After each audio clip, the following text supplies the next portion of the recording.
पहली बार सुनेंगे।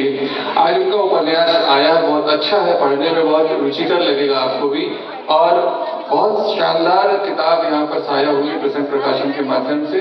और उपन्यास का नाम है क्योंकि तुम ही हो। जी हाँ, राइटर है लोककृति गुप्ता, रांची झारखंड से। मेरी मुराद है कि प्रभु भी आए, तहत में सुनाए, तरन्नुम में सुनाए, गीत सुनाए, गजल सुनाए, गद्य सुनाए, पद्य सुनाए, जो जी में आए वो सुनाए। तालियों से स्वागत करें लोककृति गुप्ता जी का।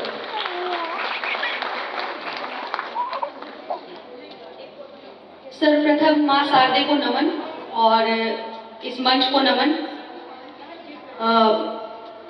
मुझे बहुत बहुत सुखद अनुभव हो रहा है कि मैं आप सबके समक्ष जबलपुर की माटी में हूँ और मेरा ये सौभाग्य मुझे प्राप्त हुआ ईश्वर की असीम अनुकंपा से।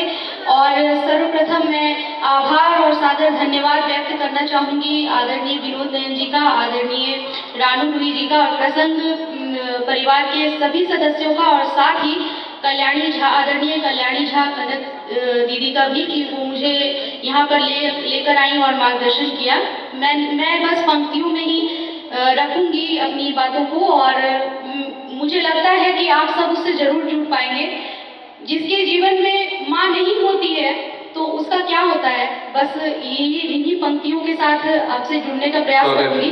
आशा करती हूँ कि आपको बहुत अच्छा लगेगा। पढ़िए। ये जो सुनते हैं सब, लिखने में कितने पन्ने भिगोए हैं, नैना इतने रोए हैं, नैना इतने रोए हैं। जो कहते कहते रुक जाए लब, तो यारो संयम से काम लेना। जो फिर भी भीगे नैन मेरे, तो लोगों मुझे थाम लेना। माँ एक शब्द नहीं, मेरी पूरी दुनिया होती थी, तब मैं भी अपनी माँ की प्यारी सी मुनिया होती थी। मैं लड़ती थी, झगड़ती थी, जो वो बिगड़ती थी तो मैं करती थी। सुबह सवेरे उठ के वो घर के सारे काम निपटाती थी। मुझे पढ़ाने की खातिर सिलाई करती जाती थी।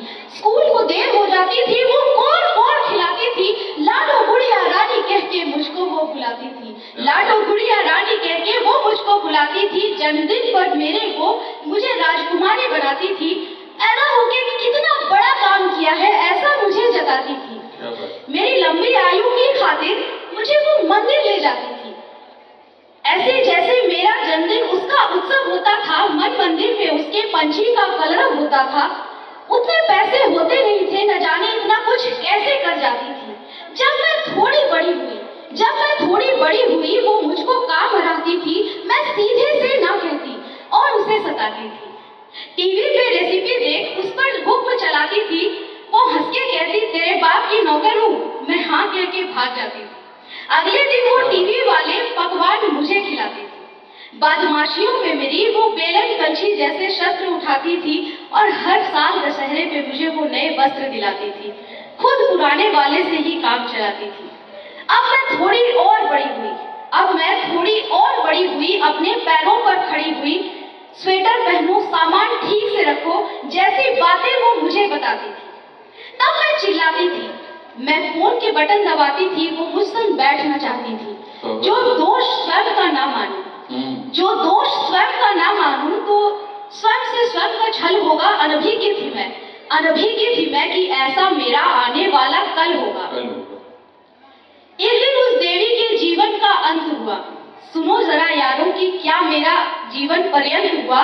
माँ तेरी साये वाली कमी बहुत ही खलती है। माँ तेरी साये वाली कमी बहुत ही खलती है। रिश्तों के नाम पे ये दुनिया मुझको छलती है। मामी मासी चाची काकी सब लगता बेगाने हैं। सबकी अपनी दुनिया है माँ, सबकी अपनी दुनिया है माँ, जिसके सब दीवाने हैं। दुनिया तो बस अब औपचारिकताओं का मेला है। बहुत बड़ी लगती हूँ सबको, सबसे बड़ा झमेला है। तू सत्तू भात बनाती थी, वो स्वाद कहाँ से आता था। धन्यवाद। तू सत्तू भात बनाती थी, वो स्वाद कहाँ से आता था। बताना माँ बिटलून बनाने में क्या क्या डाला जाता था। क्यों इतनी दूर बसी की पता बता आ जाऊं मैं। माँ अपना नंबर दे दे कि तुझको फोन लगाऊं मैं। माँ अपना नंबर दे दे कि तुझको फोन लगाऊं मैं।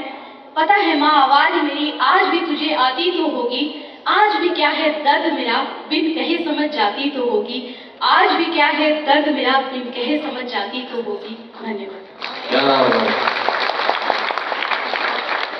दोस्तों, माँ से बड़ा